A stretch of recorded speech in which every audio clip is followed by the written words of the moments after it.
ধর্মনগরের খালেদ হোসেন খুনকাণ্ডে অভিযুক্তকে গ্রেফতার করলো পুলিশ।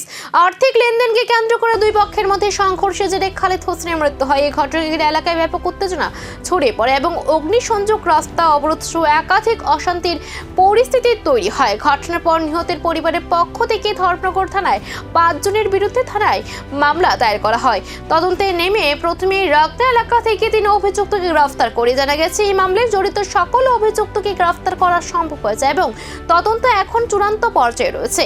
এদিকে দীর্ঘদিন অশান্ত থাকা মঙ্গলাকালী এলাকায় বর্তমানে পরিস্থিতি অনেকটাই স্বাভাবিক রয়েছে বলে জানা গেছে।